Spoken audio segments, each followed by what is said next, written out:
ये हमारे शेरू का जन्म 2 मिलियन BC में हुआ है। धरती पूरी बर्फ से ढकी हुई है। एक दिन दुनिया इस जगह को नॉर्थ अमेरिका के नाम से जानेगी। पर अभी हमारा शेरू बहुत छोटा है, ठीक से खड़ा भी नहीं हो पा रहा है। शेरू ऑलमोस्ट अंधा है, उसको कुछ भी दिखाई नहीं दे रहा है क्योंकि अभी ही पैदा हुआ है ना। शेरू की माता जी शेरू के साइड में ही बैठी है। शेरू पिद्दी सा है। अब चुप शेरू है जादू एकदम मूड ऑफ भूखा। है मेरा। शेरू हमेशा ही भूखा रहता है। अब शेरू को दूध पीना है क्योंकि शेरू को और कुछ नहीं आता है। दूध बहुत टेस्टी तो नहीं है पर जिंदा रहने के लिए काफी है। शेरू की दुनिया जो एक सेबर टूथ टाइगर का बच्चा है वो अभी गर्म, अंधेरी और दूध से भरी हुई है। पूरे दिन दूध पीना और दूध पीना। अभी शेरू को नहीं पता है उसकी खुशहाल दुनिया बदलने वाली है। एक हफ्ते में शेरू ने अपनी आंखें खोल ली।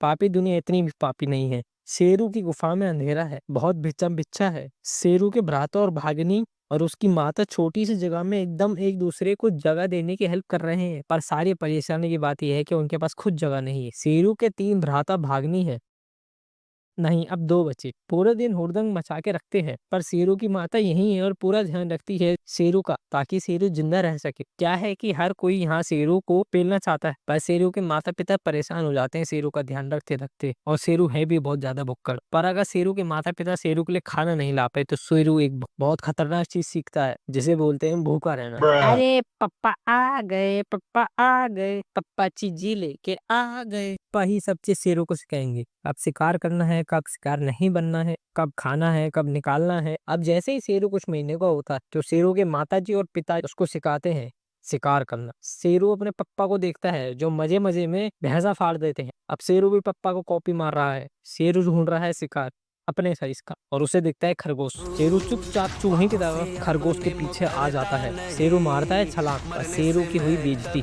घंघोर बेइज्जती। खरगोश भी शेरू को उतार के चला गया। शेरू ने अपने माताजी और पिताजी को देखा जो शेरू के ऊपर हंस रहे थे। शेरू का 500 ग्राम का दिल बैठ गया। अब आर या पार की बात है। अब शेरू सीख गया है लंबे दांत और खतरनाक चेहरे की वजह से शिकारी नहीं बनते, शिकारी बनते हैं धैर्य की वजह से।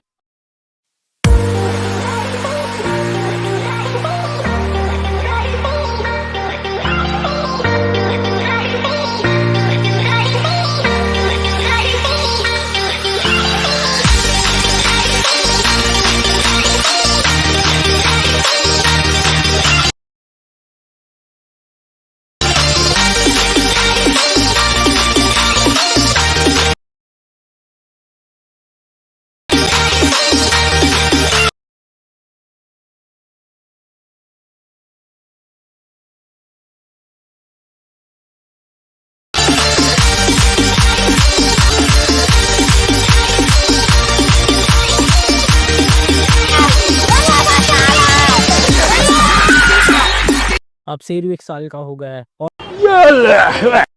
शेरू के पप्पा को शेरू पे पूरा भरोसा है।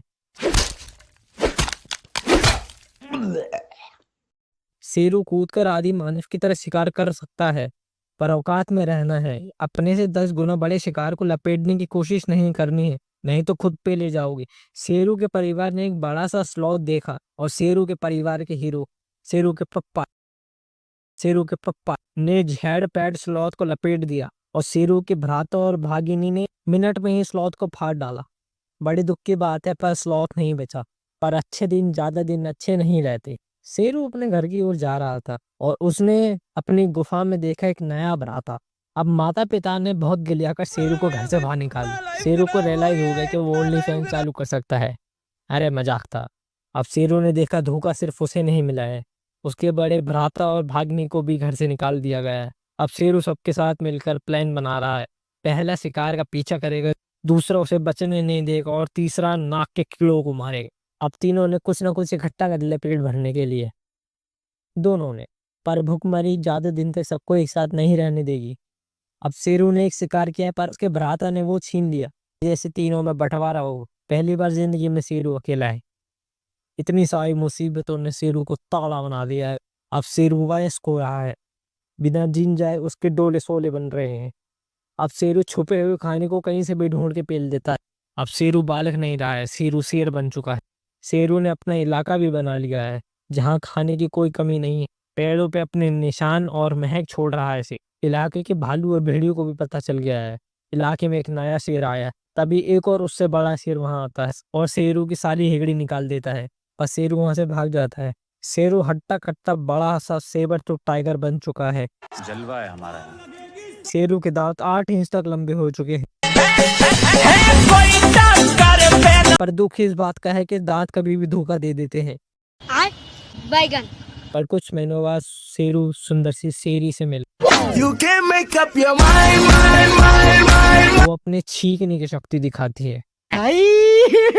हे भगवान, तेरी लीला अपरंपार है।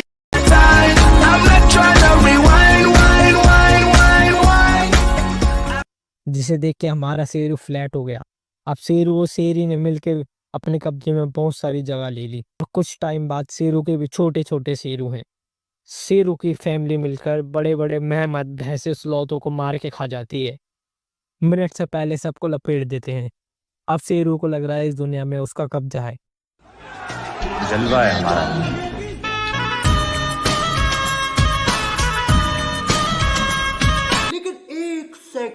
फिर एक दिन शेरू को अचानक एक अजीब सी चीज दिखाई देती है। कुछ परछाइयाँ, हिलती हुई परछाइयाँ। परछाइयाँ ज्यादा बड़ी नहीं है और ज्यादा तेज भी नहीं है। अब शेरू थोड़ा सा सीरियस हो रहा है। नहीं सारुण के यहाँ कुछ तो गड़बड़ है, जरूर कोई ना कोई गड़बड़। अब शेरू ध्यान से देखता है तो परछाइयाँ भी शिकार कर रही हैं। डरने से क्या फायदा है? लेकिन तू कर भी क्या सकता है यार? हाँ, मैं कर क्या सकता हूँ? मैं कुछ नहीं कर सकता हूँ। मैं कुछ नहीं कर सकता। मैं बताता हूँ मैं क्या कर सकता हूँ। मैं ना क्या कर सकता हूँ यार? पर वो शिकार अपने दांतों और पंजों से नहीं कर रही। वो एक लंबी सी चीज फेंक के मार रही हैं। अब शेरू को थोड़ा अंदर से डर लग रहा है। वो झाड़ियों में छुपकर देखता है वो चीज है क्या। आप क्या डरे हुए हैं ये बताइए? आप डरे हुए हैं परिवार के साथ? पूरा परिवार डरा हुआ है यार, मौत से किसको डर नहीं लगता। वो लोग मुझे मार डालेंगे, वो लोग मुझे छोड़ेंगे नहीं। सुन कौन लोग? अरे बड़े खतरनाक लोग हैं। तभी एक लंबी सी चीज शेरू उसके बिल्कुल बगल में से निकल के जाती है। जिसे देख के शेरू काफी डर चुका था। शेरू को पता चल चुका था वो अकेला शेर नहीं है यहाँ पर। आ गए मेरी मौत का तमाशा देखने। शेरू की हालत काफी सालों बाद टाइट हुई थी। थोड़ी देर लटकता रहूंगा, फिर ये मेरा भाई मुझे नीचे उतारेगा। अब मुझे लटका देंगे। आज शिकारी ने खुद शिकार बनने का एहसास किया है। और शेरू के लिए लाइक और कमेंट कर देना।